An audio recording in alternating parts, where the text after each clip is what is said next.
ang mga kwento ng pag-ibig, kwento ng buhay at kwento ng pag-asa dito sa Barangay Love Stories. Love Stories. Importante sa isang sambahayan ang pagtutulungan ng bawat miyembro. Dahil kung isa lang ang kumikilos ay posible siyang mapagod at mabuwal. Ikaw kabarangay, natutulungan mo ba ang iyong pamilya? Dear Papa Dudut,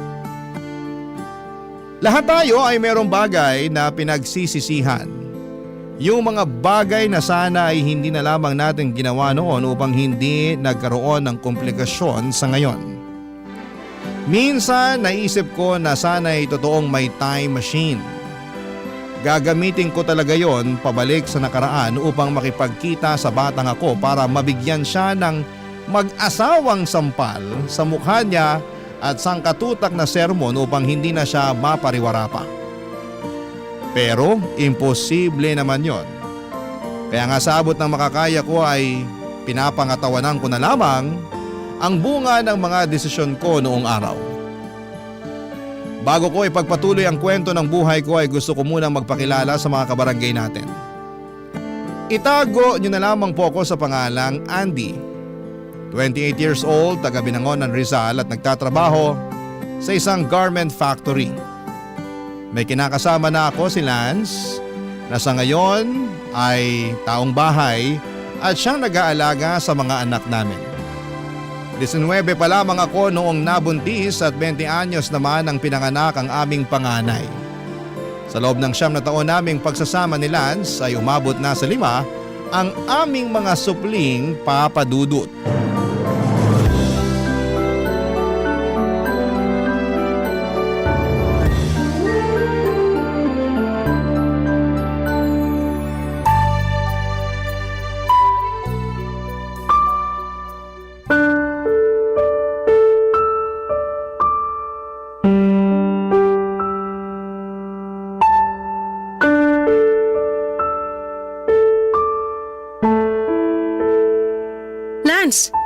Bakit naman may sugat sa nguso yung bunso natin? Wala ba man lang munang good morning, mahal? Kasabay nitong mainit-init kong kape at pandesal? Yan talaga agad bungad mo, Andy? O edi good morning, mahal. O ngayon, pakisagot yung tanong ko. Malay ko kung bakit may sugat yung anak mo. Baka sa kalikutan. Anong malay mo? Dapat alam mo kasi ikaw ang bantay.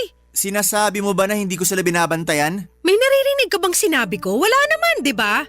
Alam mo, minsan maglinis ka rin ng tenga mo. Kung ano-ano nang naririnig mo na hindi ko naman sinabi. Hindi nga. Pero tingin mo sa akin, bobo, para di maintindihan sa tono ng pananalita mo na gano'n ang ibig mong sabihin? Sinasabi mo na dapat alam ko kasi ako ang bantay ng mga anak natin. Tama naman. Pero dahil di ako sigurado kung na paano yan, pinalalabas mo na di ko na binabantayan. Hindi naman kasi magkakasugat yung anak natin sa nguso kung binabantayan mo. Ang laki-laki kaya nung gasgas. Na paano ba yun? Hindi ko alam. Malay ko nga sabi. Bakit di mo tanungin panganay natin? Baka masagot niya. Yang ka eh. Lagi na lang yung panganay natin ang sinisisi mo tuwing may mangyayari dito. Papaalala ko lang sa'yo ha. Bata pa yung panganay natin kaya ikaw pa rin dapat ang may kargo sa mga bata. Huwag mong ipasa sa kanila yung mga responsibilidad mo.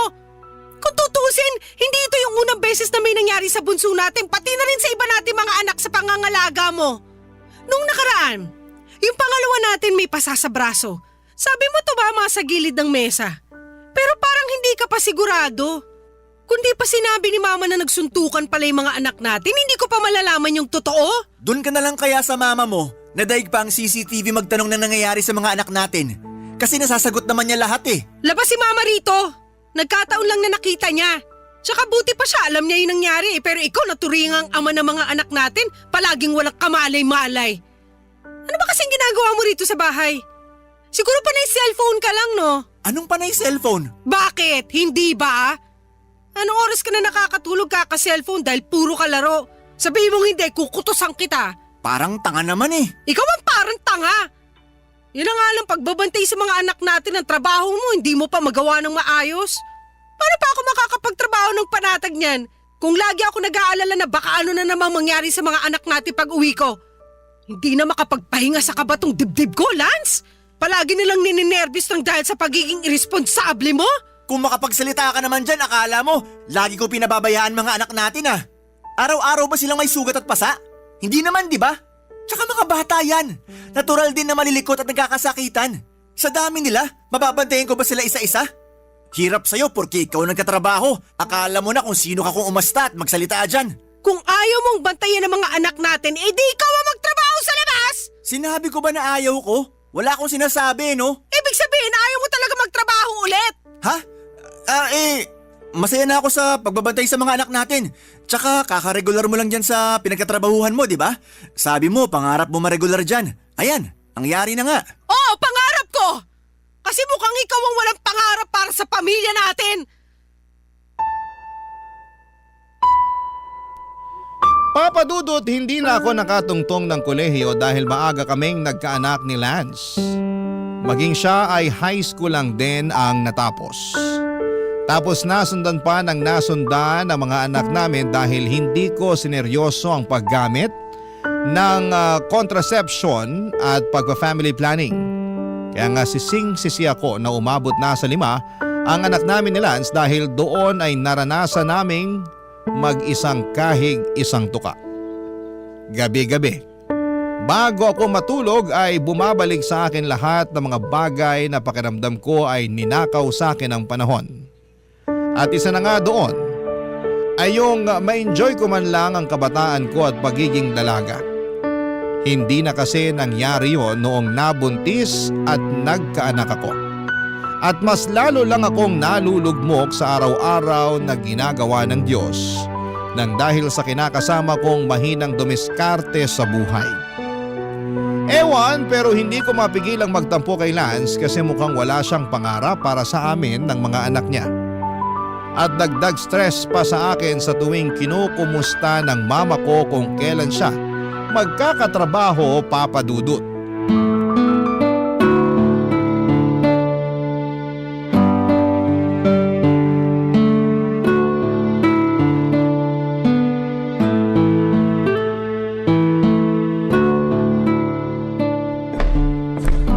Nak, ginabi ka na naman sa pag-uwi ah. Oo nga po eh. Kailangan kasi mag-overtime sa trabaho kasi marami kaming gawa. Ganun ba? Opo. Kaso nakakapagod. Nakakangalay ng batok at ang sakit-sakit na ng likod ko. Umupo ka nga muna dyan sa bangko. Bakit ba kasi nakatayo ka lang dyan sa may pinto? Maghapon na po kasi kaming nakaupo kaya hindi ko na rin ramdam yung puwet ko pero sige po, upo na ako kasi mas napapagod lang akong tumayo. Tulog na po ba yung mga bata? Oo, kakatulog lang nila. Ay, kumain ka na ba? Kumain na. Nakisubo na lang ako doon sa kasamahan ko kanina sa baon niya. Kasi wala na pala akong pera pambili. Ayoko namang umutang sa kantin dahil ang mamahal ng mga paninda nila doon. Pero pag ganun, umutang ka na. Kasi paano na lang kung walang baon yung kasamahan mo, di ba? Opo, ma. Sorry po ah. Sorry saan? Sorry kasi alam ko mataas ang pangarap niyo para sa akin kaya gustong-gusto niyo ako makapagtapos ni Papa sa college. Pero hindi na nangyari yun dahil sinuway ko kayo nung nagpabuntis ako ng maaga kay Lance. Tapos hindi ko pa sineryoso yung pagpa-family planning kaya dumami yung anak namin. 27 years old pa lang ako pero losyang na ako. Mas mukha pa nga yata kayong bata kaysa sa akin. Ay, nangyari na yon. Wala na tayong magagawa pa doon. Kung may dapat mang sisihin dito, ang kinakasama mong pulpul mag-isip at mahinang dumiskarte. Huwag naman po kayong ganyan magsalita kay Lance, ma. Paanong hindi ako magsasalita ng ganito? Nakikita ko na wala naman siyang ginagawa rito sa bahay nyo. Ni magbantay sa mga anak nyo hindi pa maayos-ayos. Puro na lang cellphone, feeling binata. Bakit kasi di na lang siya pagtrabahuhin mo? Tapos ikaw na lang dito sa bahay para mag-alaga sa mga bata. Nag-usap na po kami ni Lance tungkol sa bagay na yan. Sinabi niya sa akin na kakaregular ko lang po sa pinagtatrabahuhan ko. Sayang naman kung magre-resign ako. Naisip ko tama naman. Sus, sinabi niya lang yon kasi ayaw niyang siyang magtrabaho sa inyo. Sa bagay, Masarap ang buhay niya rito sa bahay niyo eh. Kunwaring nagbabantay sa mga anak, pero panay cellphone ang inaatupag. Panay cellphone lang ba talaga ang ginagawa ni Lance rito, ma? Ay naku! Oo, sinasabi ko sa'yo pag alis mo papunta sa trabaho, nakatutok na sa cellphone yan. Habang pinapakain mga anak nyo, bago paliguan, puro cellphone niyang magaling na lalaking yan. Kaya nga laging late yung panganay nyo sa school eh. Pag uwi rito sa bahay, imbis na makipaglaro sa mga anak nyo, cellphone ang inaatupag. Kaya di nyo mabantayan mga bata, tapos mamaya mag-aaway na lang at magkakasakitan. Hindi na talaga nagbago si Lance. Sinabi mo pa. Sakit ng ulo yung kinakasama mo, kaya nga dapat siyang nagtatrabaho sa inyo imbis na ikaw. Tingnan natin kung makapag-cellphone pa siya dun sa trabaho niya. Pero yun nga po ang dahilan kaya siya natanggal sa dati niyang pinagtatrabahuhan, di ba? Sobrang paggamit ng cellphone at pag-a-absent. Tingin ko wala na talaga sa loob ni Lance na magtrabaho. Nabanggit niya sa akin na tinatamad na raw siya. Kaya sabi ko siya nalang mag-alaga sa mga anak namin at ako naman na magtatrabaho sa labas. Pero kahit sa ang anggulo mo tingnan, mali pa rin yon. May mga babae na po na nagtatrabaho. 2024 na po, hindi na to sinaunang panahon. Alam ko naman yon. Pero pwede lang yon kung responsable sa mga bata at sa bahay yung kinakasama mo. Pero sa nakikita ko, hindi naman kaya dapat siyang maghanap buhay. Ang bata-bata pa niya, malakas pa pero mas pinapairal kasing katamaran at pagiging batugan. Akala niya yata hindi marami ang mga anak niyo eh. Kasalanan mo talaga yan eh. Mali ka kasi nang napili. Ay. Papadudot kasama namin sa maliit naming inuupahan ng nanay ko.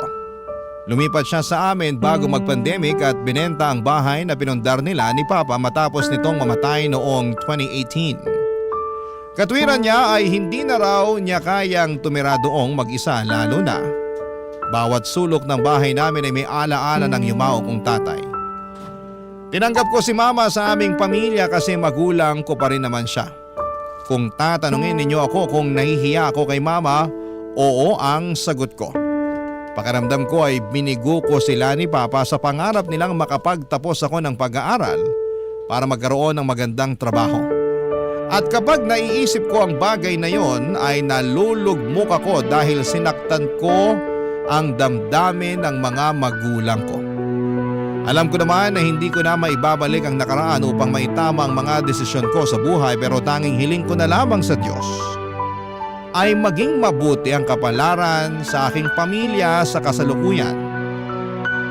At papadudot, lagi kaming may mapagkakakitaan nang sa ganoon ay hindi naman kami sumala, lalo na sa pagkain namin sa pang-araw-araw. Barangay Love Stories. Barangay Love Stories. Papadudot, ako lang ang nagtatrabaho sa amin at walang araw na hindi ako nahirapang pagkasyahin ang kinikita ko para sa pagkain namin. Bills at iba pang mga gastusin lalo na kapag nagkakasakit ang mga anak namin ni Lance. Sa totoo lang ay malimit akong umiyak at matulala dahil kulang na kulang talaga ang budget namin sa pang-araw-araw. Tapos ay dagdagan pa ng mga away namin ni Lance na sobrang nagpapasakit sa aking ulo at kalooban. Malapit ko na tuloy pagsisihan na siya ang kinasama ko sa buong buhay ko lalo na at mukhang wala talaga siyang maayos na direksyon para sa amin. Simula kasi nang natanggal siya sa trabaho noong 2023 ay tinamad na siyang maghanap pa. Hindi ko alam kung mas na-enjoy na niya ang pag-aalaga sa mga anak namin o sadyang hinayaan na lang niya ako ang bumuhat sa aming pamilya. Ewan, hindi talaga ako masaya sa relasyon namin pero hindi ko naman siya mahiwalayan dahil meron kaming mga anak, papadudot.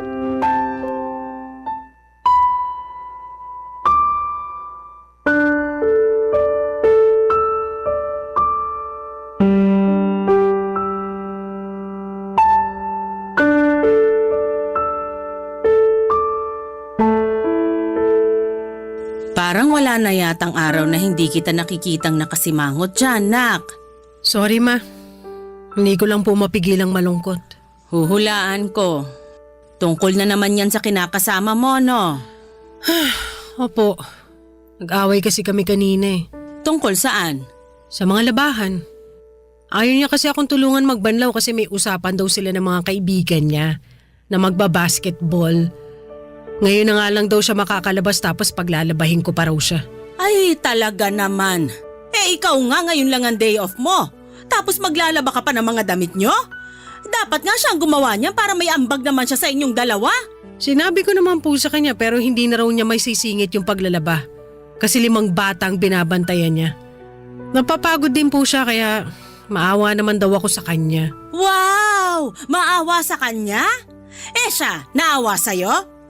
Inuna pa talaga nung ungas na yun yung pakikipag-basketball kaysa tulungan ka? Kung tutusin, gabundok lang naman yung labahin nyo nang dahil sa mga damit niya? Meron din naman pong damit namin ng mga bata. Ay, nako. Ewan ko na lang talaga dyan sa kinakasama mo. Kaya nga po hindi ko mapigilang malungkot. Nakakalungkot nga, pero labahan lang yan. Kung ayaw kang tulungan ng Lance na yun, pwede mo na namang laban na lang mag-isa. Kahit mabagal, kahit matagal kang matapos, basta kumilos ka na para naman mabawasan na yung trabaho mo. Sobra naman po kayo. Akala ko sasabihin niyo magpahinga ako, wag na muna maglaba. Pwede mo namang gawin yan. Pero kayo rin naman ang mamomroblema ng susutin nyo. Lalo na't mga dugyot pa naman yung mga anak mo. Maya't maya kailangan magpalit ng damit. Saka anong sobra ko?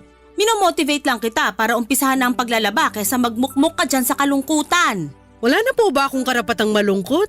Meron, pero kumpara naman sa lungkot na nararamdaman ko, walang-wala yung kalungkutan mo. Ano pong sinabi niyo? Malungkot din ako, Andy. Baka lang hindi mo natatanong. Pagkagising ko kanina, parang ayokong magkikilos. Gusto ko na lang humiga ng humiga hanggang makatulog ako.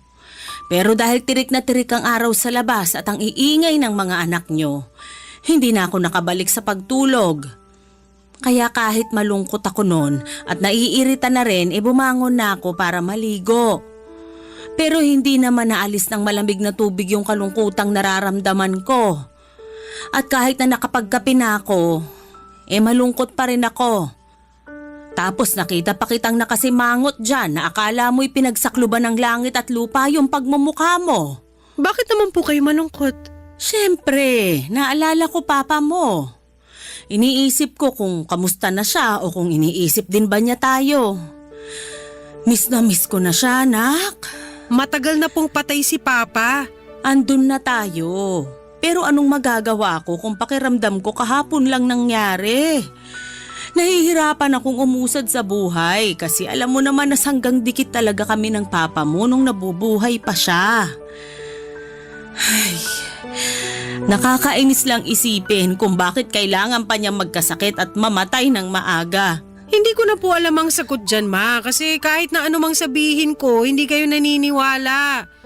May sarili kayong paniniwala eh. Totoo naman na unfair ang Diyos kasi kinuha niya sa atin ang papa mo ah. Pero nangyari na yun. At matagal na rin patay si Papa. Sigurado kung nakikita at naririnig niya lang kayo ngayon, hindi niya magugustuhan na nagkakaganyan kayo. Ewan ko. Pero kung totoo ngang nakikita at naririnig niya ako ngayon, sana magpakita siya sa akin. Sabik na akong makita siya at marinig ang boses niya. Imbes na gumaan ang loob ko sa pag-uusap namin yon ni Mama ay mas bumigat pa ang pakiramdam ko, Papa Dudut. Oo, kinumusta nga niya ako pero binaliwala niya pa rin ang nararamdaman ko sa pamamagitan ng pagsingit ng mga pinagdaraanan niya. Para sa mga hindi pa nakakaalam, nag-self-diagnose ang mama ko na meron siyang depression at anxiety mula noong namatay ang papa ko at magpasa hanggang ngayon ay hindi pa rin siya nakakausad. Sinubukan ko naman siyang unawain dahil nagluluksa rin naman ako sa pagkamatay ng papa ko pero napilitan na lamang akong umusa dahil sa mga anak namin ni Lance. Para kasing kung isasama ko pa ang pagluluksa kong yon, ay hindi ako makakapag-focus sa trabaho at sa buhay namin ang kinakasama ko kaya pilit ko na lamang sinantabi ang bagay na yon.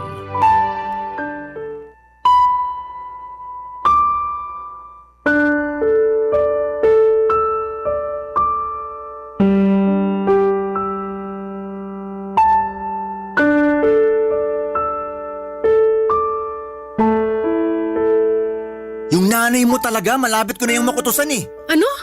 Bakit mo kukutusan ng nanay ko? Para magtanda at malaman niya lugar niya sa pamamahay na to. Masyado na kasing pakialamero yung nanay mo. Di na ako natutuwa sa kanya. Hindi pa rin sapat na dahilan yon para pagsalitaan mo siya ng ganyan. At bakit hindi? Pamamahay naman natin to. Alam ko naman yon. Baka lang kasi nakalimutan mo na siya ang nakikitira sa atin. Kaya dapat siya ang makisama sa atin. Kaya lang hindi eh.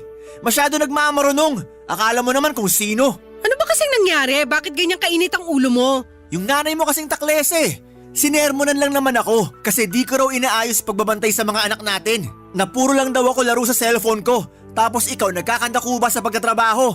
Kalalaki ko raw na tao, batugan ako. Dapat ako raw ang nagtatrabaho sa labas imbis na ikaw na siyang nanay sa pamilya natin. Sinabihan pa akong chismoso nung isang beses na nakita niya ako nakikipagkwentuhan sa barkada ko. Tama ba yun? Tingin ko may punto naman ang mga sinabi sa iyo ni Mama. Sa lagay mas kinakampihan mo pa yung mama mo kesa sa akin na kinakasama mo? Hindi naman sa ganun pero… Pero na rin yun. Hindi nga kasi! Bakit ka ba naninigaw? Kasi masyado kang mainit dyan. Kumalma ka nga muna. Kalmado ako. Pero punong-puno na talaga ako dyan sa nanay mo eh. Hindi na ako natutuwa sa pagiging pakialamera niya. Para tayong may CCTV sa pamamahay natin sa katauhan niya. Pagpasensya mo na lang si Mama. Pagpasensyahan? Tingin mo di ko yan ginawa? Siyempre ginawa ko na yan. Pinagpasensyahan ko na yung nanay mo kasi nanay mo yan. Pumayag nga ako na patirehin natin siya rito sa maliit nating inuupahan, di ba? Wala ka narinig sa akin. Ngayon pa lang ako nagkakaganito kasi sobra na yung nanay mo. Tapos kapag pinatulan ko't nasagot-sagot magtatampo. Daig pa yung balat sibuyas. Magmumukmuk at iiyak sa sulok na akala mo inaping bata. Kaya nga, wag mo na sagutin si Mama kasi alam mo namang mabilis siyang ma-depress, di ba? Sus, ma-depress niya mukha niya. Tingin ko pa uso na lang niya yan eh. Kunwari depressed para intindihin natin pero okay naman pala. Nung nakaraan nakita ko yan nakikipagtawanan sa kapitbahay natin eh. Yun ba yung depressed? Tapos maya-maya maglulungkot-lungkutan. Pinagloloko na lang tayo ng nanay mo eh. Kung pinagloloko man niya tayo, konsensya na niya yon. Tsaka wala rin naman tayo magagawa kung sakaling ang depressed siya o pinipeke lang niya. Ang akin lang, wag ka na sana masyado magpa-apekto sa mga sinabi sa'yo ni Mama. O baka naman kaya ganyang kaka-apektado kasi alam mong totoo yung mga sinabi niya. Ano ba naman yan, Andy? Imbis na gumaan loob ko sa'yo, lalo pang bumigat kasi mas kinakampihan mo pa mama mo. Baka nakakalimutan mong akong kinakasama mo rito. Hindi ko nakakalimutan yun. Pero pareho lang kayo ni Mama kung umasta eh. At paano kami naging magkapareho? Nagtanong ka pa talaga ano pa nga ba? Pareho kayong masakit sa ulo at mahirap intindihin. Nakakabuisit kayo. Akong napapagod sa inyo eh. Kung meron mang nakakabwisit dito, ang mama mo na yan. Buti pa, paalisin mo na nga siya rito. Ha? At saan ko naman papupuntahin si Mama pag pinaalis natin siya rito? Ewan ko. Dami-dami na nating problema. Sa akin mo pa itatanong ang bagay na yan? Malamang ikaw nakaisip eh. Pesteng buhay naman to oh. Papa Dudut, hindi ko masisisi si Lance kung magalit siya sa mama dahil totoo naman lahat ng hinaing niya rito. May pagkapakialamera talaga si mama kahit ako na anak niya ay nakakarinig din sa kanya ng kung ano-ano. Hindi rin sila magkasundo ng kinakasama ko dahil galit sa kanya ang mama ko kasi maaga raw niya akong binuntis at inanakan pa ng marami. Kaya lalong nalugmok ang buhay ko at pamumuhay namin. At lumala pa nga ang iringan at parinigan nila dahil magkakasama kami sa iisang bubong. Pero ang isa pang problema ko ay yung hindi rin masyadong kasundo ni mama ang mga anak namin. Kahit na pinakikisamahan naman niya ang mga apo niya, ay maraming beses ko pa rin naaabutan na sinusungitan ni mama ang mga bata. Mabilis kasi siyang mapikon lalo na kapag maingay ang mga anak namin. Tantrums man o nagkakatuwaan lamang sila. Ang gusto kasi ni mama kapag malungkot siya at miserable ang nararamdaman niya ay maging malungkot at miserable din kami na katulad niya. Barangay Love Stories. Barangay Love Stories. Papa Dudut, 43 years old pa lamang ang mama ko nang nabiyuda siya matapos mawala ang tatay namin. Simula noon ay hindi na siya bumalik sa pagtatrabaho. Noon ay may pinapasukan siyang opisina kung saan magkatrabaho sila ni Papa bago ito nawala. Pagkatapos niyang mag-resign ay nagmukmok na lamang siya sa bahay namin hanggang sa naisipan niya itong ibenta. May kakaunti silang savings ng papa ko na naubos lang niya sa sugal at ang katwiran niya ay gusto lang naman niyang maglibang. Tapos nung walang-wala na siya ay nagsabi siya sa akin na makikitira siya sa amin kasama ang pamilya ko.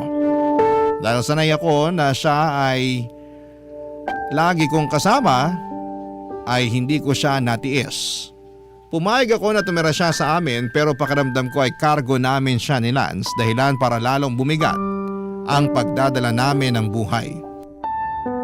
Malakas pa naman si mama pero ayaw na niyang magtrabaho kasi nalulugmok siya sa pagkawala ng papa ko.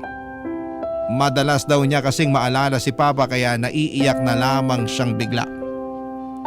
Ang ending, lagi siyang nagmumukmok sa bahay.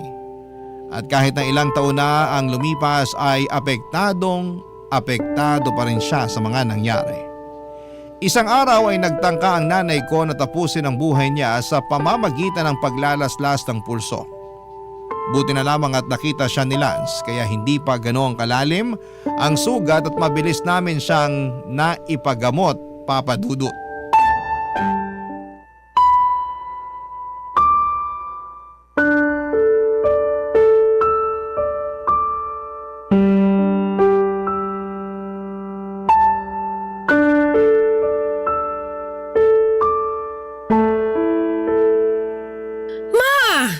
Bakit niyo ginawa yun?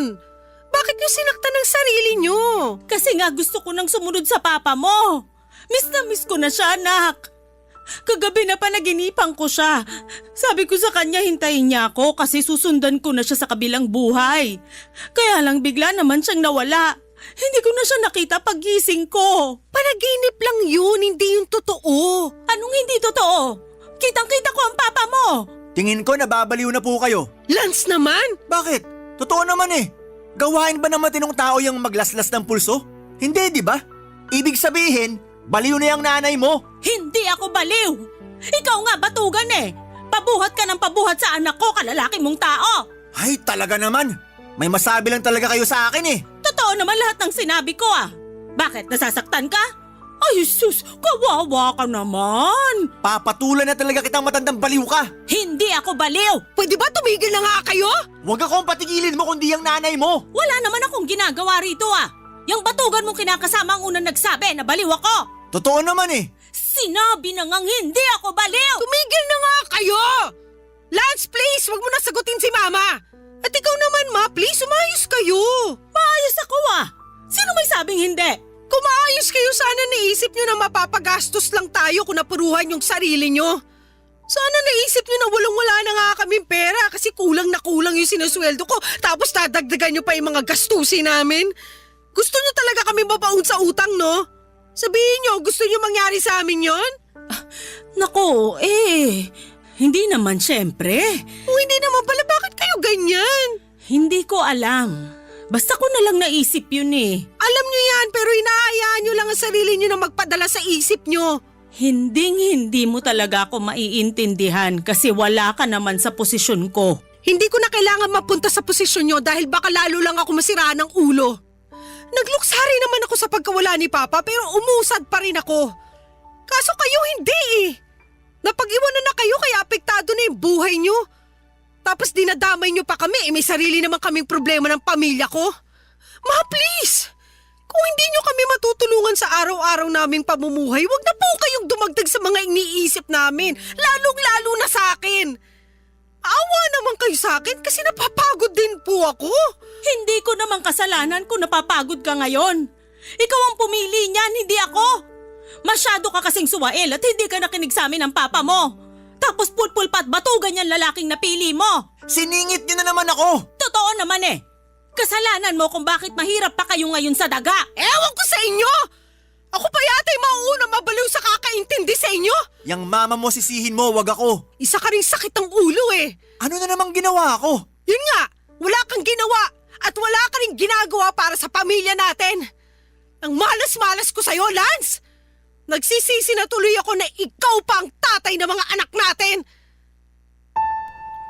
Papadudot dala na rin siguro ng matinding emosyon na naghahalong galit at pag-aalala kaya nasumbatan ko na ang sarili kong ina. Pero sa totoo lang ay may punto naman lahat ng mga sinabi ko.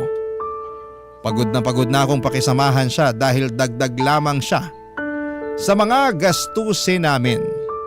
Naghihikahos na nga kami sa buhay tapos mapapagastos pa kami ng malaki ng dahil sa kanya. Siyempre nagalit din sa akin si mama at nagkasagutan kami. Hindi rin naman kasi siya papatalo kaya lalong nadagdagan ang sama ng loob ko sa kanya. Gustong gusto ko na siyang paalisiin sa amin pero baka lalo siyang mapahamak sa labas. Isa pa ay natatakot ako sa karma na pwedeng mangyari sa akin sakaling ipagtabuyan ko sa pamamahay namin ang sarili kong ina. Kaya nga pinagsabihan at kinausap ko na lamang siya ng masinsinan na huwag na niyang ulitin ang bagay na yon kasi mauuna pa akong mabaliw sa kanya. Tingin ko ay tinabla naman siya kaya lang makalipas ang 2 linggo ay may ginawa naman si Lance. Dahilan para malapit na akong masiraan ng ulo, Papa Dudut.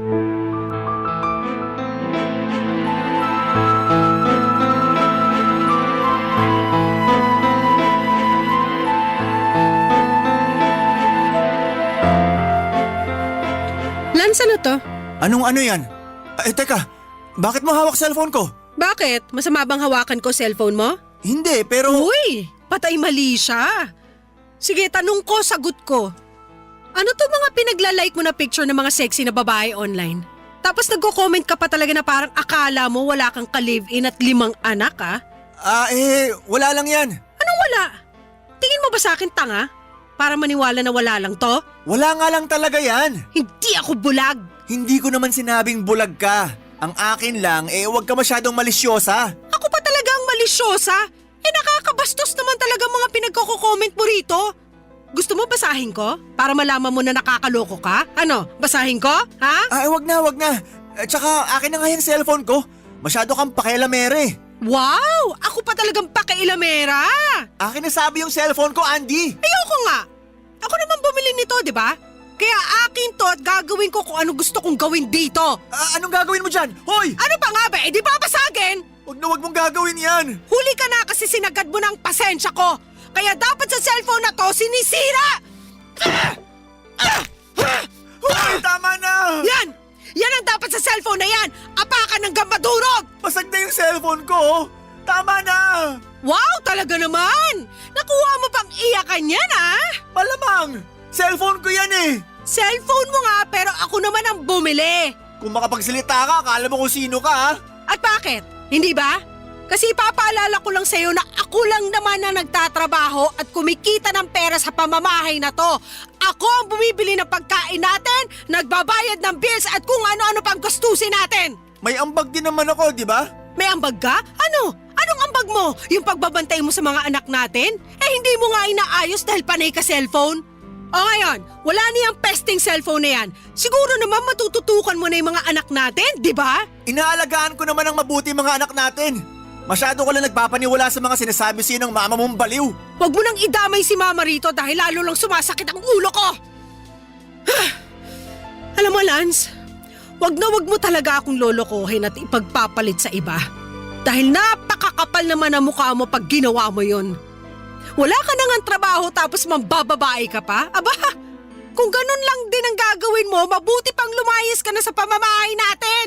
Ha? Saan naman ako pupunta kung palalayasin mo ko? Hindi ko alam. Bahala ka sa buhay mo. Kaya nga umayos ka kasi sinasabi ko talaga sa'yo.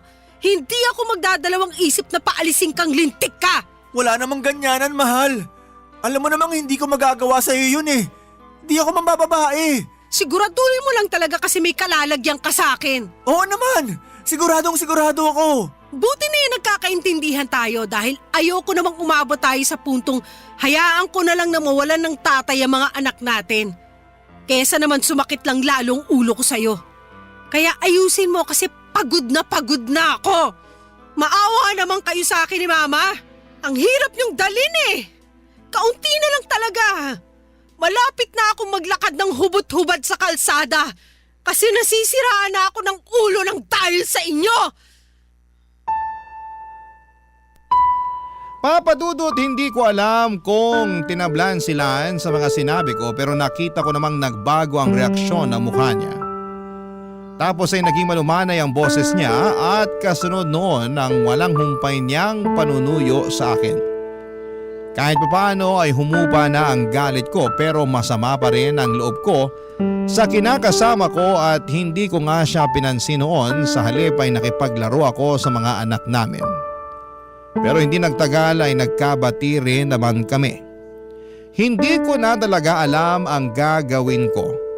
Malapit na akong mabaliw ng dahil sa pamilya ko. Hirap na ako magtrabaho dahil hindi ako nakakapag-focus. Pakiramdam ko ay para akong punong kahoy na mabubuwal anumang sandali. Sa kasalukuyan ako pa rin na naghahanap buhay sa amin, kasama pa rin namin si mama sa bahay at paminsan-minsan ay nalulugmok at nalulungkot pa rin siya. Pero buti na lang dahil may pinagkakaabalahan na siya, gaya ng pagtitinda niya ng almusal sa tapat ng bahay namin tuwing umaga hanggang tanghali. Dalangin ko na sana lang ay magtuloy-tuloy na kasi kahit paano'y nakakatulong din naman ang maliit niyang kita sa amin ng pamilya ko. At pangarap ko na mapatignan ng mama ko sa eksperto sakaling may sapat na kaming pera para matulungan siya sa kanyang depresyon. Hanggang dito na lamang po ang sulat ko, Papa Dudut. Maraming salamat po sakaling mapili po ninyong i-ere sa inyong programang Barangay Love Stories. Gusto ko na rin kunin ang pagkakataon na ito para magpasalamat sa programa ninyo dahil nalilibang at natututo ako sa mga istorya ng kabarangay natin na itinatampok ninyo. God bless and more power sa inyo. Ang inyong forever kapuso at kabarangay, Andy. Barangay Love Stories. Barangay Love Stories. Anong say mo sa Barangay Love Stories na ito? Pagkwentuhan natin sa comment section yan. Barangay LS 97.1. 97.1. Number 1. Ang mga kwento ng pag-ibig, kwento ng buhay at kwento ng pag-asa dito sa Barangay Love Stories. Love Stories.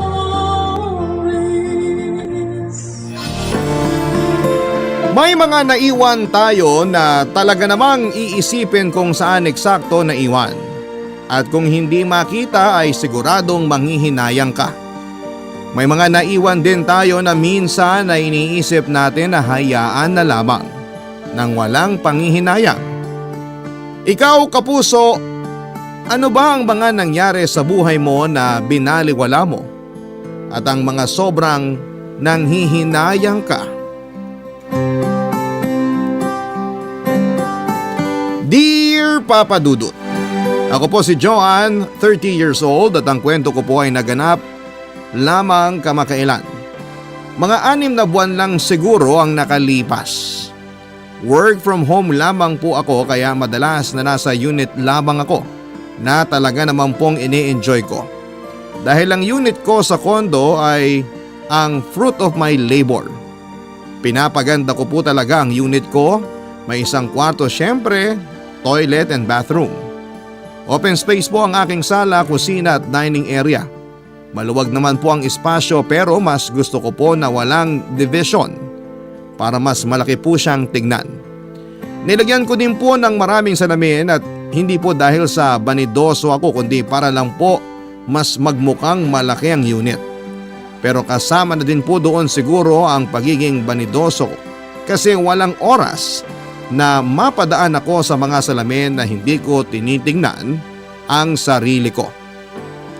Maganda naman po ako. Ewan ko nga ba kung bakit ako niloko ng ex-boyfriend ko na si Eli. Si Eli po ang tinutukoy ko. Kaedad ko siya at boyfriend ko ng 12 taon. Papa Dudut, siya po ang una at huli kong boyfriend. Sinasabi ko pong huli dahil wala pa naman po akong naging boyfriend sa 3 taon na magkahiwalay kami. Wala pa din po sa isipan ko ang magkaroon uli ng relasyon dahil kahit 3 taon na ay parang kahapon lang nangyari ang hiwalayan. Dahil masakit pa din kapag naiisip ko siya. Lahat po talaga ay ginagawa ko para makalimutan siya. Pero minsan ay hindi ko talaga maiwasan na pumasok siya sa isipan ko. Galit po ako sa kanya kaya ayaw ko siyang makita kahit na kailan. Ang kwento ko po ay nangyari sa mismong kondo na aking nabili at tinitirhan. 6 na buwan ang nakakalipas. Nang makuha ko na ang unit na 2 taong kong hinintay. Matapos kong mabili ito ng pre-selling. Maganda ang kondo dahil kompleto ito sa mga amenities gaya ng gym, pool at may coffee shop, laundromat at convenience store sa ibaba. Mailang shop pa po pero ang 3 nabanggit ko ang pinaka-importante sa akin. Nang makuha ko po ang unit ay agad kong kinumpleto ang mga kulang na bayad para wala na akong masyadong problema. Pero mali pala ang akala ko dahil ang paglipat ko sa kondo na yon ay ang magiging problema ko. Hindi katulad ng lupa, pag bumili ka ay pwedeng makilala mo na agad ang mga katabi mong bahay o kung mauna ka ay makikilala mo kung sino ang bumili ng lupa sa tabi mo. Pero kapag bumili ka naman ng kondo na pre-selling ay hindi mo malalaman kung sino ba ang makakatabi ng unit mo. Yun po ang naging problema ko dahil ang nakatabi ko ay ang taong pinakasusumpa ko at yun nga po ay si Eli. Una kaming nagkita nang magpapalaundry sana ako sa ibaba, Papa Dudut.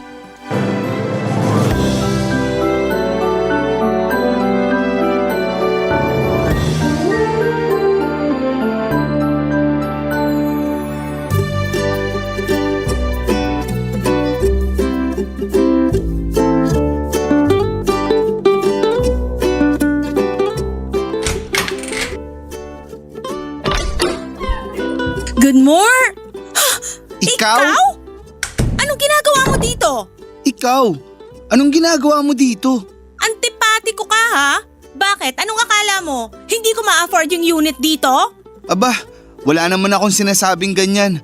Tinatanong lang kita kung anong ginagawa mo dito. Ako ang unang nagtanong. Bakit ako ang sasagot? Pwede mo namang sagutin agad, ang dami mo pang sinabi. Bakit ka ba nandito? Bakit? Anong akala mo? Hindi ko ma-afford ang unit dito? Antipatiko ka talaga ha? Kita mo? Pag ako ang nagsabi, galit ka. Pag ikaw, okay lang. Sagutin mo na kasi. Bakit ka ba nandito? Ano ba yan? Nakita mo namang galing ako sa loob. Ibig sabihin, dito ako nakatira. Nakatira? O pinasok mo yung bahay na yan? Hindi ko pinasok yan. Lumabas nga ako, di ba? Puiset! Bakit ka ba nandito? Nakita mo naman na galing ako dyan sa loob, di ba? Diyan ka nagtatrabaho? Oo. Nasaan yung may-ari ng bahay? Demonyo ka talaga. Ako ang may-ari ng unit na yan. Bakit dito ka pa kasi kumuha ng unit mo? Kung alam ko nga lang, sana sa iba na lang.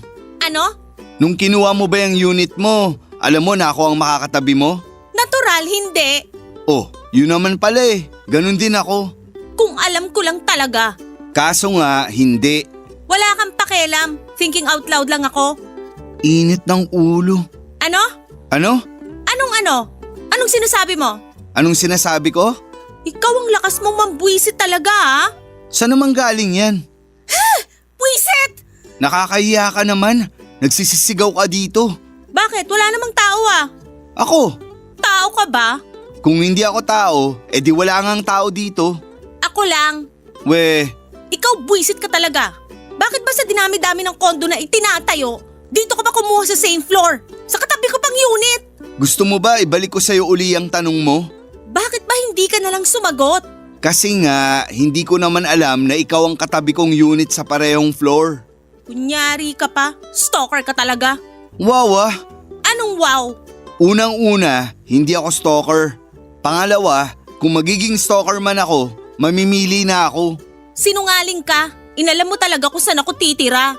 Joan naman, 3 taon na hindi ka pa makamove on? Nakamove on na nga ako. Oh, edi tigilan mo na yung selos mo. Kapal mo. Yuck! Talaga lang ha? Hi Elijah. Ilay na lang. Close ba tayo? Dati. Pwes hindi na ngayon. E di para tahimik tayo, mag-close ulit tayo. Kapal mo! Diyan ka nang buwisit ka! Huwag kang susunod sa akin ha, magpapalaba ako. Bakit ka nagpapaalam? Kapal mo!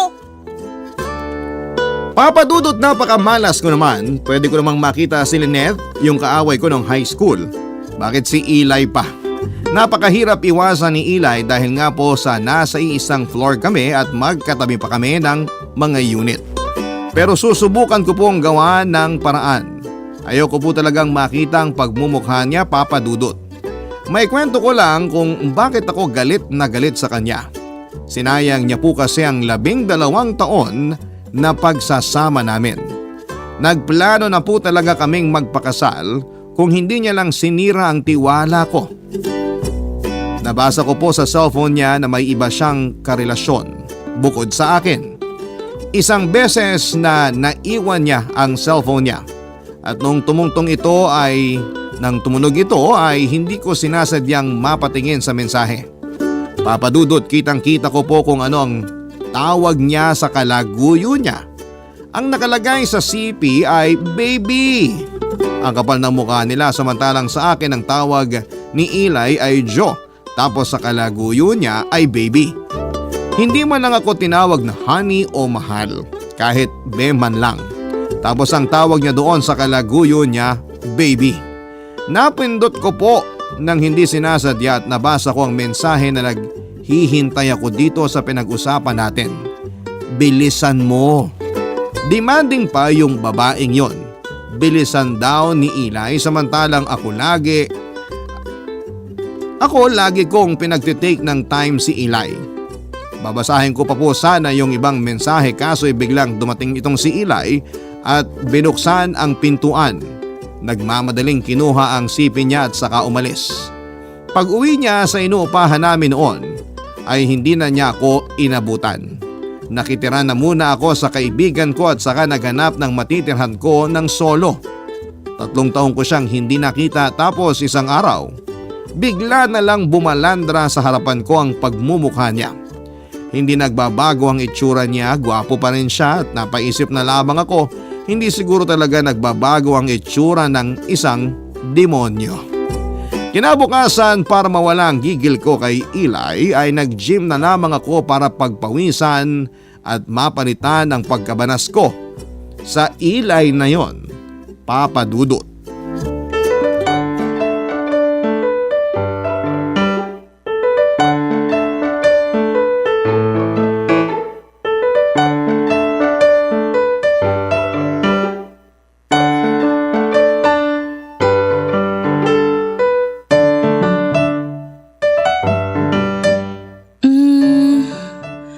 Paano ba i-on tong treadmill? Ay, ayun. Hi! Excuse me? Paano bang i-oo? Ikaw na naman! Ha? Tanga! Tanggalin mo yung headset mo. Ano?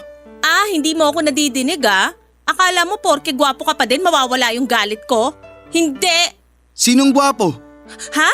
Sabi ko, sinong sinasabihan mong gwapo?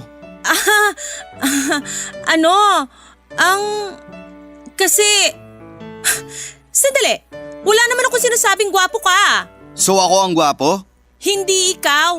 Sino nga? Bakit ba pinipilit mo na may sinabi akong gwapo? Kasi patay na tong headset ko nung nagsasalita ka, kaya nadinig kita. Baka dahil lang sa lakas niyang pinakikinggan mo kaya akala mo may nadinig ka. Okay. Ay, Bakit ka huminga ng malalim? alam mo kung ano-anong nadidinig mo Okay, edi wala ako nadinig. Bakit ka ba nandito? Sasagutin ko ba yan? Pilosopo ka. Ibig kong sabihin, bakit ka ba nandito na naman kung kailan nandito ako? Pakitingnan tong damit kong basang-basa ng pawis. Habang ikaw, parang kakaligo lang. Dahil malinis ako sa katawan ko. Huwag mo nga binabago ang usapan. Bakit ba nandito ka na naman? Porke nandito ako? Ang point ko, basa ako ng pawis. Dahil kanina pa ako nandito sa gym. Ibig sabihin, kanina pa ako nandito at ikaw ang kararating lang. Kunyari ka pa? Inaalam mo talaga ang schedule ko. May schedule ka? Kanino mo binigay? Oo, may schedule ako. Alam nung receptionist ko anong araw at oras ako nag-gym. Siguro tinanong mo. Baka nakakalimutan mo lang na dito din ako nakatira sa kondo na to. Hindi ko nakakalimutan. Ano na naman ang kinalaman nun sa akin? Dito ako nakatira kaya alam ko rin. Nakakabukas lang nitong gym kahapon. O ano ngayon? Nagtataka lang ako kung paano nalaman ng receptionist ang schedule mo ng pagpunta dito kung kakabukas lang nito kahapon. Wala kang pakialam. Nakakatawa ka naman. Hindi ako komedyante. Hindi ba? Nambubwisit ka na naman ha. Baka gusto mo makadinig ka na naman ng hindi maganda sa akin. Hindi pa ba? Kanina pa, di ba? Mas hindi magandang salita ang maririnig mo. Kung sa bagay, Kung sa bagay ano? ano? Ayan ka na naman ha. Maghanap ka ng mabubwisit mo. Huwag mo nga akong pakikialaman. Ikaw ang tumawag sa akin tapos ako ang nakikialam. Ang ganda-ganda ng pagte-treadmill ko kanina eh. O mag-treadmill ka na uli. Bilisan mo para umabot ka dun sa kabilang kondo. Patawa. Hindi ako komedyante. We, Lumayo ka nga dito. nauna ako dito. Bakit ba kasi nagte-treadmill ka? Dapat nagbubuhat ka doon. Buhati mo yung pinakamabigat. Buhati mo yung buong reception area.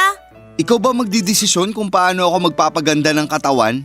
Wow, nagpapaganda ng katawan. Para manloko na naman ng babae. Excuse lang ha. Wala akong niloloko. Ayan na lang eh. Sa sinasabi mong yan, pati sarili mo, niloloko mo. Alam mo, walang mangyayari sa usapang to. 5 naman yung treadmill. Dito ako sa una. Ikaw dun sa dulo. Teka, bakit ako yung dulo? Ano to, minamalit mo kaming mga babae? Paano naman napunta dun yung usapan? Totoo naman eh. Kasi sa tingin mo, dapat nasa dulo lagi ang babae. Lahat na lang may ibig sabihin sa'yo? Kahit may sabihin ka sa akin, hindi kita pakikinggan. Nakakapagod. Ano? Sabi ko, nakakapagod na. Mabuti naman. Kaya kung pagod ka na, umakyat ka na at magpahinga. Concerned? Ewan, buisit. Magbabike na lang ako. Oh, gabi na. Huwag kang magpatawa. Yung stationary bike ang sinasabi ko. Ingat. Che! Papadudot pati pag-gym ko ay nandun pa din si Eli. Pakiramdam ko talagang sinasadya niya na magkita kami palagi.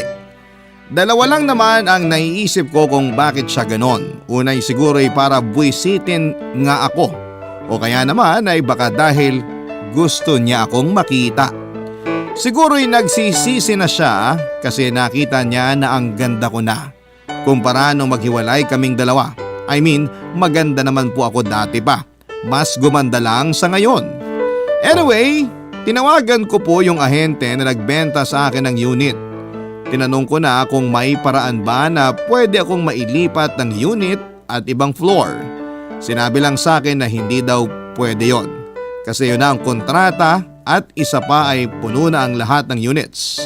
Kung gusto ko daw ay maghintay ako na may maalis tapos ay bilhin ko yung mababakante. Saka ko ibenta ang unit ko. Pwede naman yung suggestion niya, kaso'y papaano. Lahat kami halos kakalipat lang noon, alangan namang may aalis kagad.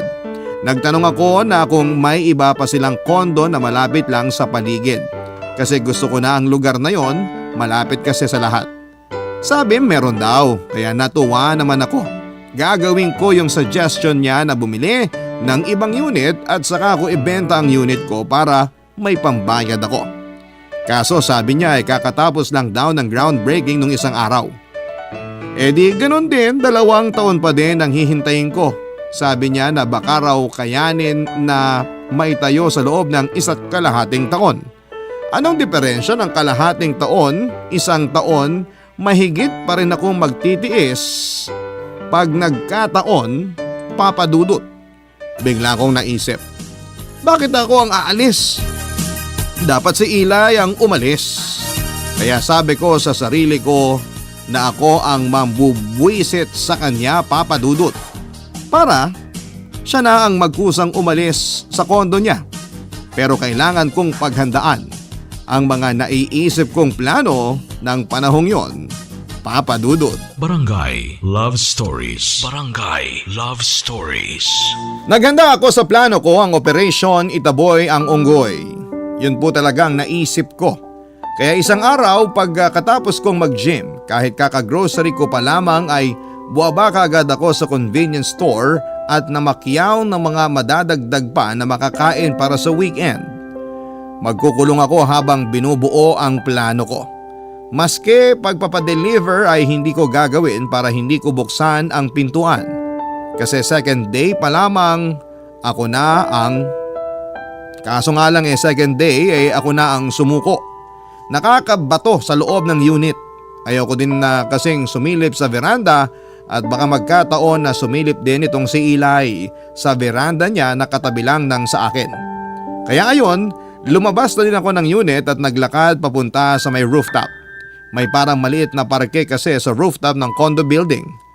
Salamat naman at wala si Eli doon kaya nakapagpahangin ako ng maluwag. Pakiramdam ko kasi ang sikip ng mundo pag nakikita ko si Eli. Matapos sa rooftop ay nagkape ako sa ibaba. Wala din po si Eli. Sumilip ako sa gym at wala rin doon si Eli. Naisip ko na nananadya kaya siya na porke hindi ako pumunta sa mga lugar na yon ay hindi rin siya nagpupunta. Pero 2 araw ang lumipas ay hindi ko pa rin nakita si Eli.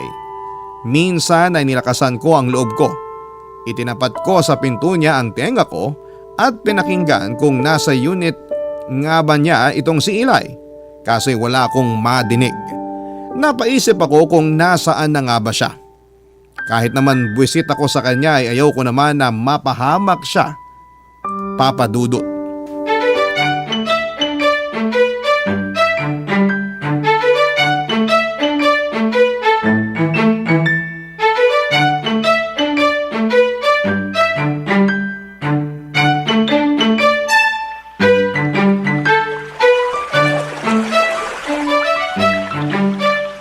Aba, himala, walang tao. Usually pag ganitong oras may mga tao na dito eh. Wala rin si Eli. Nasaan na kaya yun? Ang tagal ko nang di nakikita. I-report ko kaya? Baka nasa loob lang yun ng unit niya tapos may nangyari sa kanya. Ay, ano ba itong iniisip ko? Saka bakit ko ba kinakausap ang sarili ko? Epekto yata ito nung ilang araw kong pagkulong sa bahay. Ay, anyway, mag-e-enjoy ako dahil solong-solo ko ang pool. Makaupo na nga muna sa poolside. Ayan, dito sakto may araw. Maganda pa magpa-araw. Ay! Huy! Nakakahiya ka kung makasigaw ka. Sira ulo ka? Saan ka dumaan? Sabi na nga ba may sa demonyo ka eh. Anong saan ako dumaan? May daanan dyan sa ilalim ng pool? Ano? Bakit ka nasa ilalim ng tubig? Sumisisid ako. Maganda sa langsang pagsisid. Kanina ka pa dyan? Oo, Bakit hindi ka pa nalunod? marunong akong lumangoy. Ikaw hindi, di ba? Pakialam mo. Saka bakit alam mo yan? Anong bakit? Hindi ba pag nagsiswimming tayo dati, para kang tuko kung makakapit sa akin dahil takot ka sa malalim? Ewan. Totoo naman. Tapos pag iniwan kita, nandun ka lang sa gilid ng pool nakakapit, para kang talaba. Huwag kang epal. Ilang taon na yon, no? Ibig mong sabihin marunong ka ng lumangoy? Pakialam mo. Patingin nga. Ano ko, uto-uto? Hindi ka pa rin marunong lumangoy. Umalis ka nga sa harap ko. Oh, bakit ayaw mong ipakita? Wala kang pakialam. Ayaw pa kasing aminin. Bumalik ka nga sa ilalim ng tubig. Bukas ka na umahon. Gusto mo ba? Sinong gusto ko? Ako. Ano? Ako ba ang gusto mong sumisid at bukas na aahon? Malamang, ikaw lang naman ang nandyan eh. Sige. Anong sige na naman? Sige, gagawin ko. Anong gagawin mo? Sisisid nga. Bakit nagpapaalam ka pa? Bahala ka. Wala akong pake. Sige, sisisid na ako. Bukas na ako aahon. Bye!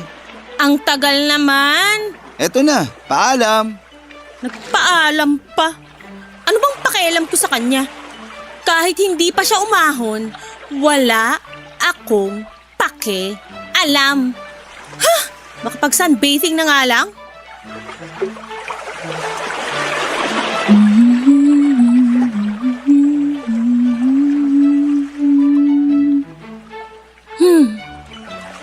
Teka, ilang minuto na. Hindi pa rin umaahon yung unggoy.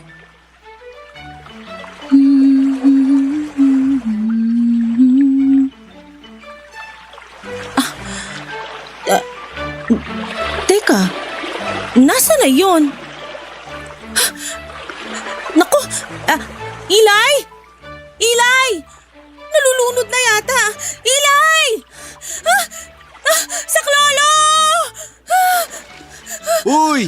Anong nangyayari? Ano ba yan? Ay! Buisit ka talaga! Bakit? Anong ginawa ko? Wala! Buisit ka! Bakit ka humingi ng saklolo? Sinong humihingi ng saklolo? Kung ano naiisip mo? Akala mo nalunod ako, no? Nag-alala ka sa akin? Ilusyonado ka? Uy, nag-alala sa akin. Hindi ka titigil? Ha? Ay! Saklolo! Nalulunod ako! Tulungan mo ako! Sandali, huwag kang pumalag. Halika na dun.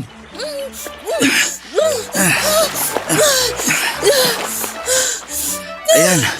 Hayop ka! Nakita mong nalulunod ako! Hindi ka kagad sumaklolo! Kailangan pa kitang tawagin! 5'6" ka, di ba? 4 feet lang yung binagsakan mo. May 1 feet 6 inches ka pa. Paano ka malulunod? Saka akala ko ba marunong ka nang lumangoy? Wala kang pakialam! Diyan ka na! Papadudot na pahiya ako. Hindi ko alam kung papaano magpapalusot kasi pahiyang-pahiya po talaga ako. Nalaman ni Eli na hindi pa rin ako marunong lumangoy at isa pa'y baka nadinig niya na nag-aalala ako noong akala ko ay nasa ilalim siya ng tubig. Baka kung anong isipin noon. Nabanggit ko na ang plano, ako sana ang mambubwisit sa kanya pero bakit mas nabubwisit ako? Malay ko po bang mababaw lang pala ang binagsakan ko? Nagpanik po kasi ako. Gusto ko pa namang lumusong sa pool noong araw na yon kaso'y napahiya nga po ako. Habang nasa banyo ay napaisip tuloy ako na bumili na lamang ng bathtub para doon na lamang ako lulubog sa tubig pag gusto ko. Safe pa pag ganon kasi hindi ako malulunod. Ang tagal kong pinagplanuhan kung paano ko siya buwisitin mas ako pang nabuwisit. Sa sobrang pahiya ko ng oras na yon ay parang nilamig ang buong katawan ko. Dahil doon ay naligo ako ng hot water at naisip kong magkape. Kaso'y wala na pala akong kape. Kapeng-kape na ako kaya napilitan akong bumili sa convenience store sa ibaba. Pagbukas ko ng pinto, tiningnan ko muna ang paligid kung nandun si Eli. Sakto na wala siya kaya ayon, agad akong tumakbo sa elevator at bumaba na. Papuntang convenience store ay nadaanan ko ang coffee shop kaya naisip kong doon na magkape. Pagkatapos, bibili na lamang ako ng grocery matapos kong mananghalian. Mas marami pang choices ng kape sa grocery kesa sa convenience store. Hindi ko akalain na may mangyayari sa aking simpleng pagkakape ng mga oras na yon, Papa Dudut.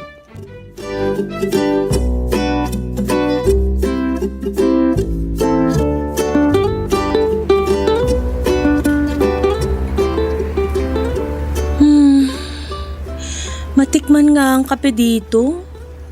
Ano kayang lasa nito? Ay, makaupo na muna at mainit tong kape.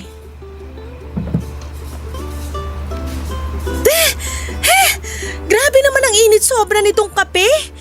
Parang kinabukasan pa pwedeng mainom. Hipan ko nga. Ay! Ha! Ikaw na naman! Grabe ah. Ang laki nitong kondo pero nahahanap mo pa rin ako. Anong nahahanap? Kapal ng mukha mo. Bakit nalaman mo na nandito ako sa coffee shop? Kung alam ko lang na nandito ka sa coffee shop na to, sana sa ibang coffee shop na lang ako pumunta. Kaso nga, nandito ako at nandito ka rin. Bakit ba dito ka pa nagkakape? Wala ka bang kape sa unit mo? Bakit inaalam mo? Sira ulo, hindi ko inaalam. Sinasabihan kita na bakit kailangan mo pang dito magkape. Bakit naman hindi? Ay, ano bang sumpa to? Ano yun? Wala. Lilipat na lang ako ng upuan. Oh, bakit ka umupo uli? Walang bakante. Oh pwes, diyan ka na. Hindi naman ako madamot. Natural, bakit may pagdadamot ang mupo ako dito? Sa'yo ba tong coffee shop? Actually, nag-i-inquire ako na baka pwede kong bilhin tong buong coffee shop. Hambog! Huwag kang mag-alala. Pag akin na tong coffee shop, libre na ang kape mo araw-araw. Oras-oras, hanggang manginig ka. Buisit ka? Hindi ako hihingi ng kape mo. May sarili akong pera. Discount na lang. Kahit 800% discount pa yan. Ayoko. Sige, ikaw rin. Talaga. Okay, sige, toast na lang tayo. Toast mo mukha mo. Parang bata naman to. Bata pa talaga ako, no? Okay. Marami ka bang nainom? Nakita mo nang hindi ko pa nahihigop at mainit? Palibasa ikaw, punong-puno ng kalyo yung bibig mo kaya hindi ka napapaso. Daming sinabi ah. Pasikat ka kasi, may masabi ka lang. Tinatanong ko lang naman kung marami kang nainom. Hindi pa nga ako nakakahigop oh. Hindi naman yung kape ang tinatanong ko. Ano? Yung tubig sa pool. Marami ka bang nainom kanina? Bastos ka talaga! Hindi magandang biro yan ha, muntik na akong mamatay. Nakakatawa naman yun. Biruin mo ilalagay sa puntod mo. Nalunod sa 4 feet na pool. Demonyo ka talaga, pati yan ginagawa mong biro. Pero may nainom ka ngang tubig sa pool. Wala kang pakialam. Sana lang wala. Kasi umiiyak ako sa pool eh. Baboy ka talaga! Yak! Biro lang. Bakit ko naman gagawin yun? Kasi nga baboy ka. Hindi ako baboy ah. Sira ulo. Biro lang. Tigilan mo ako ha. Okay, tahimik na ako. Change topic na. Anong change topic? Bakit? Sino may sabi na kakausapin kita? Hindi mo ako kakausapin? Kahit kailan. Kahit may tanong ako, hindi mo ako sasagutin? Hindi. Sinagot mo ako. Alam mo, manahimik ka na lang dyan ha. Uubusin ko lang tong kape ko at mag-grocery pa ako. Bigyan mo ako ng pagkakataon na enjoy tong kape ko. Doon ka humarap sa kabila. Bakit ako harap dun? Eh andito yung mesa. Che!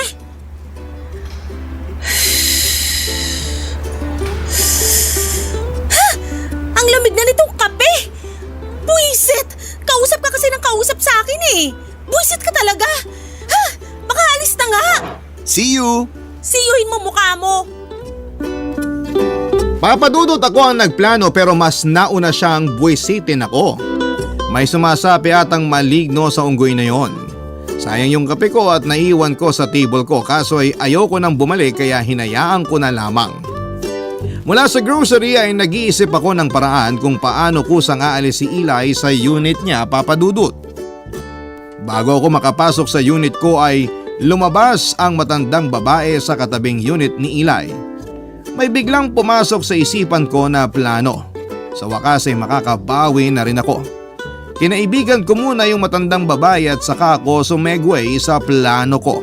Binigyan ko ng babalang matanda na masama ang ugali ng katabi niyang unit. Sinabi ko kahit tingnan ay huwag niyang gagawin. Pinag-ingat ko siya na baka bigla siyang kausapin kasi patuloy lang si Eli sa paghahanap ng mabibiktima. Dapat ay alam niya kung paano ipagtanggol ang sarili niya. Sumang-ayon ang matanda sa lahat ng sinabi ko. Kaya nung gabi ay para akong nanalo sa beauty contest, Papadudot. Sobrang gaan ang pakiramdam ko. Para akong palipad-lipad sa outer space. Sa wakas ay nakaganti din ako kay Eli. Naisip ko na sunod kong bigyan ng babala yung ibang mga nakatira sa floor namin. Kung maaari nga lang, Papadudot, sana hindi lang sa floor namin kundi sa buong building. Hindi na ako makapaghintay ng mga oras na yon na makita kung ano ang magiging reaksyon ni Eli sa nagawa kong plano laban sa kanya, Papadudot. Barangay Love Stories. Barangay Love Stories. Kinabukasan ay napakaganda ng gising ko. Kung sakaling makita ko man si Eli ay matatawa na lamang ako. Kaya matapos akong mag-ayos sa unit ay binala kong lumabas para mamasyal. Noong palabas na ako, pag bukas ko ng pinto ay parang may dumaan na nakalampas na sa harapan ng unit ko. Pagtingin ko ay si Eli pala yung dumaan kasama ang matandang babae sa katabing unit niya. Buhat-buhat ni Eli ang mga dala ng matanda. Masaya silang nagtatawanan at parang ang gaan-gaan ng loob ng matanda kay Eli.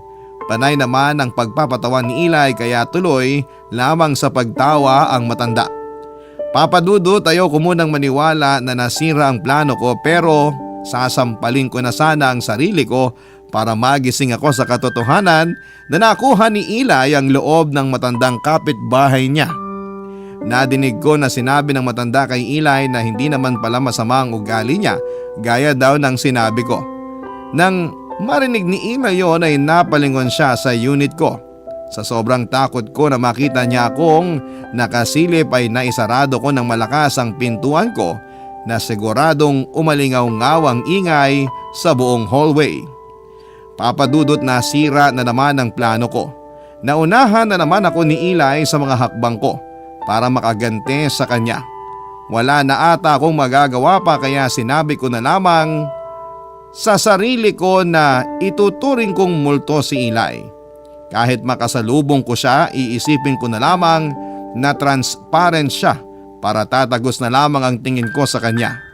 Yun nga po ang ginawa ko ng mga sumunod na araw at napansin ko na parang naiinis si Eli sa ginagawa ko. Sa wakas ay nagtagumpay din ang plano ko. Hindi ko na nga siya pinapansin na bubwisit pa siya sa akin dahil doon, Papa Dudut.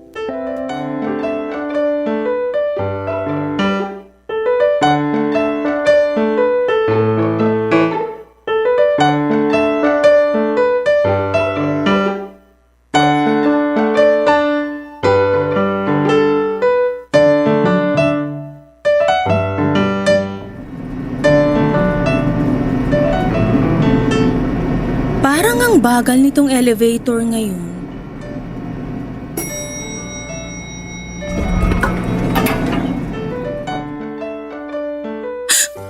OMG!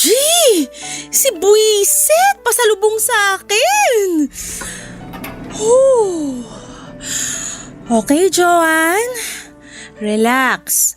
I-invisible mode mo siya. Hi, Joanne. Ano yun?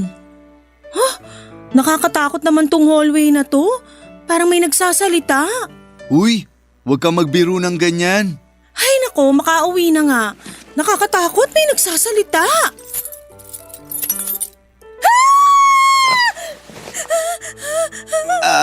Okay na, Joanne. May ilaw na. Ha? May ilaw na. Pwede ka nang bumitaw sa pagkakayakap mo sa akin. Bastos ka talaga? Ha? Bakit naman ako naging bastos? Bakit mo ako niyakap? Nakakatawa ka naman. Hindi ako nagbibiro. Hindi kita niyakap. Eh bakit magkayakap tayo? Kasi niyakap mo ako sa sobrang takot mo. Biro ka kasi ng biro na may multo tapos ikaw din ang matatakot. So pinlano mo to? Ano na naman ang pinlano ko? Na kapag nagsabi ako na may multo yata dito, ipapapatay mo yung ilaw. Alam mo, magpatingin ka na. Bakit ako magpapatingin? Saka sapat na yung mga tumitingin sa akin. Sino naman ang mga tumitingin sa'yo? Excuse me, madami. Pati multo. Parang ikaw na ang nananadya niya na. Nakakailang yakap ka na. Kapal mo, 2 beses lang. Bilang mo? Ewan, San ka ba galing? pakialam mo. May sasabihin kasi sana ako. Hindi ako interesado. Okay, sige. Tungkol sana sa'yo. Di bale na, hayaan mo na lang. Gumagawa ka na naman ng kwento ha? Kalimutan mo na. Kita mo na, wala naman. Mapaggawa ka kasi ng kwento. Sige, aalis na ako. Sandali! Bakit? Tungkol saan ba yun? Hayaan mo na. Huwag kang maarte. Hindi ka naman interesado, di ba? Tinatanong ka nga eh. Oh, bakit galit ka? Sino ba naman ang hindi maiinis sa'yo? Ang dami mong arte. Ako pa ang maarte. Eh sinong maarte? Ako?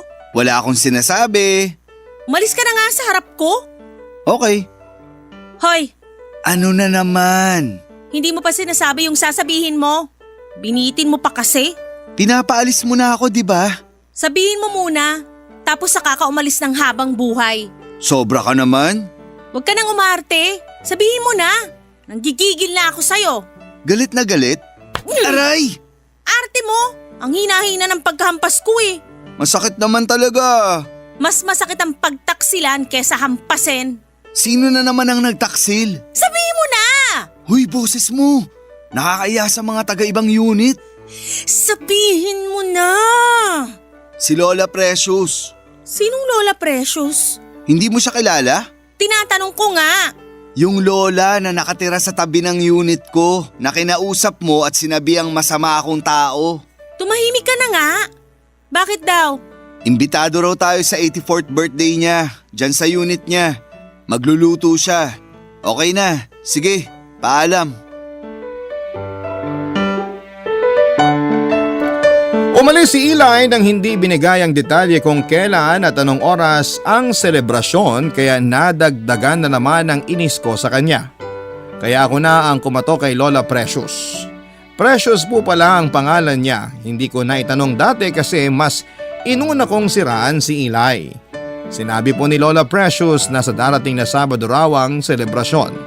Kaya sinabi ko na darating ako. Wala akong maisip na iregalo sa kanya kaya bumili na lamang ako ng paborito kong stuffed toy. Isang pink na teddy bear dahil sigurado naman na hindi niya ito lalaruin ay bumili ako ng maliit lang para pwedeng pang display lang. Sabado pumunta ako. Pag doorbell ko ay Diablo ang nagbukas. Nando na, nauna pa sa lahat. Wala pang ibang bisita, nando na siya. Nang makita ko ni Lola Precious ay masaya ito at niyakap ako. Inabot ko ang regalo ko at hindi ko na binalot. Tuwang-tuwa siya kasi para daw anak nung regalo ni Eli Papa Dudut. Muntik akong sumabog nang makita ko ang regalo ni Eli na teddy bear na kapareho ng regalo ko. Pero mas malaki yung kanya. Napakayabang talaga ng taong yon kahit na kailan. Pati regalo ko ay gusto pang higitan, Papa Dudut. Pinagtabi pa ni Lola yung dalawang stuffed toys. Masaya siya sa mga natanggap niya. Sa kanya sinabing simulan na namin ang kumain.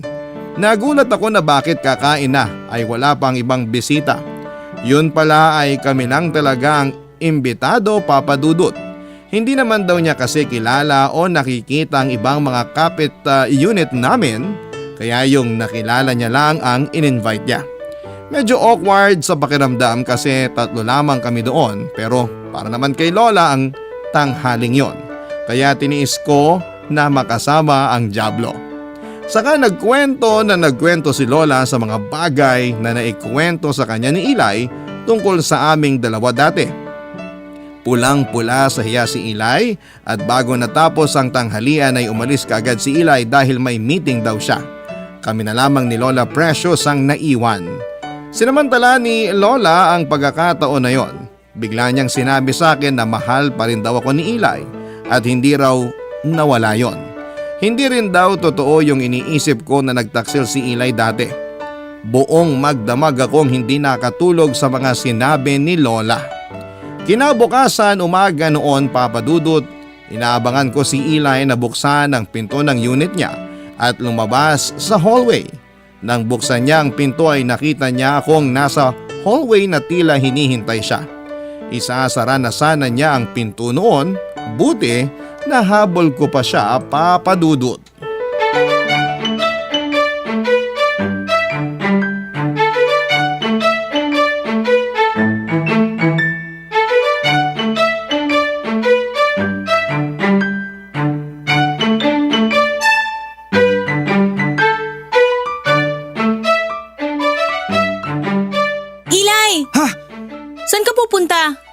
Bakit babalik ka sa loob?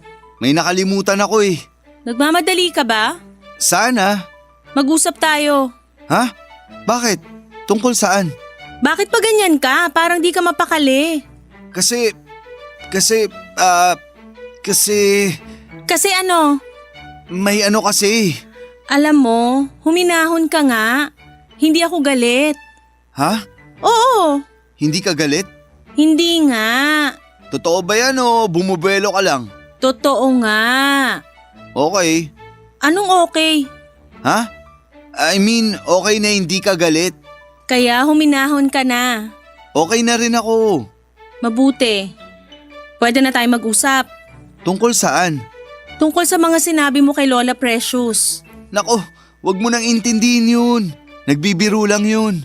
Seryoso siya. Sigurado ako dahil alam niya yung buong kwento.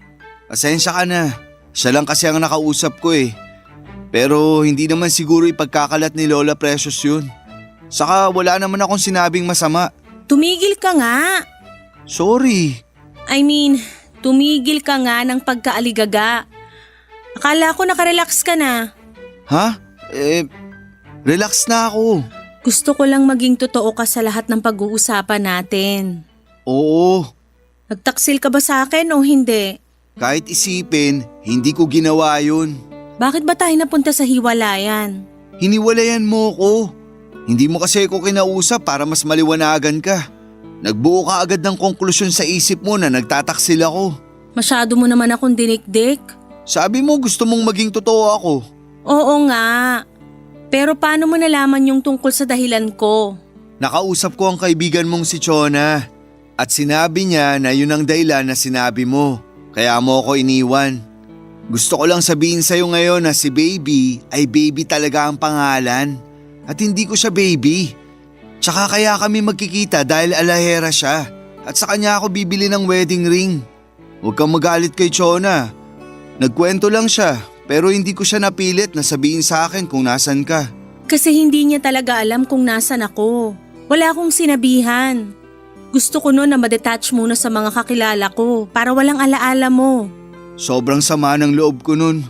12 taon tayong magkasama tapos sa isang iglap kinaya mo akong iwan. Kung alam mo lang kung gaano ako nagdusa sa pakikipaghiwalay sa'yo. Na-realize ko na mali yung ginawa ko kasi mahal na mahal kita. Oo, tama ka nga. Mali ang gumawa ako ng konklusyon nang hindi ko inaalam ang totoo. Sa sobrang pagmamahal ko siguro kaya nasaktan ako at hindi na ako nag-isip. Hayaan mo na. Kalimutan mo na yun. Total, matagal naman na yun eh. Humihingi ako ng tawad sa iyo ngayon. Sana mapatawad mo ko. Matagal na kitang napatawad. Talaga? Ganun kita kamahal. Salamat. Nung nakita nga kita dito, natuwa ako. Kaso galit agad ang isinalubong mo sa akin. Pasensya ka na. Nabigla ako nung unang pagkikita natin eh. Dahil ayoko mapahiya kaya pinangatawanan ko na lang, nagalit pa din ako sa'yo. Ibig mo bang sabihin kahit inaaway mo ko, hindi ka naman talaga galit? Oo. Sabi ko nun mali ang ginawa ko pero matapos akong kausapin ni Lola Precious, napahiya ako. Kasi inulit ko pa din pala yung mga maling ginawa ko sa'yo dati. Okay na. Hayaan mo na. At least maliwanag na ang lahat. Sana lang napaaga ang pagtatayo nitong kondo para matagal nang naayos ang di natin pagkakaintindihan. Oo nga. Sana noon pa lang kapit unit na natin si Lola Precious. Para nakausap mo siya noon pa. Oo nga. So paano? Wala na tayong problema ha? Wala na. Ay, salamat naman. Oo, salamat naman. Sige, mauna na ako. Sige, mag-ingat ka. Papadudod sa wakas ay naayos na ang matagal ng pagkakamaling nagawa ko. Opo, aminado po ako na ako lang ang may kasalanan sa paghihiwalay naming dalawa. Mabait po talaga si Eli, sa 12 taong magkasama kami ay kilalang kilala ko siya. Wala siyang nagawang mali sa akin kaya nga po napakasama ko nang magalit sa kanya nang hindi pinakikinggan ang sasabihin niya. 3 taong walang usap at hindi nagkita. 3 taon akong umiwas at nagtago. Inaamin ko po ang lahat ng pagkakamali ko, Papa Dudut, at umalis na po ako sa unit ko. Hindi na po ako doon nakatira at pinapaupahan ko na lamang po ang unit na yon. Sa ngayon, Papa Dudut, ay dito na ako nakatira sa unit ni Eli.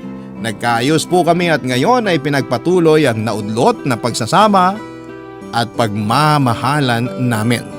Masaya kaming dalawa at nangakong pag-uusapan ang lahat at wala nang palalakihin pang mga alitan na sana'y huwag nang mangyari yon, yun naman po ay kung sakali lamang. Nagplano na rin po kami ng aming kasal at tuloy na po yun. At kasama sa aming pagpaplano ay ang aming magiging ninang na si Lola Precious. Halos araw-araw ay iniimbita namin si Lola Precious para sa amin po mananghalian para mapag-usapan namin ang mga magiging plano sa nalalapit na kasal namin. Salamat po, Papa Dudut, sa pagbasa ng aking masayang kwento. Salamat po sa Barangay Love Story sa pagkakataon na ibinigay sa amin para may bahagi ang aming kwento sa inyong mga tagapakinig. Maraming salamat po sa inyo. Ang inyong forever kapuso at ka-barangay, Joanne. Nagustuhan ng iyong napakinggan? Ituloy yan via live stream sa www.gmanetwork.com/radio. Barangay LS 97.1 Forever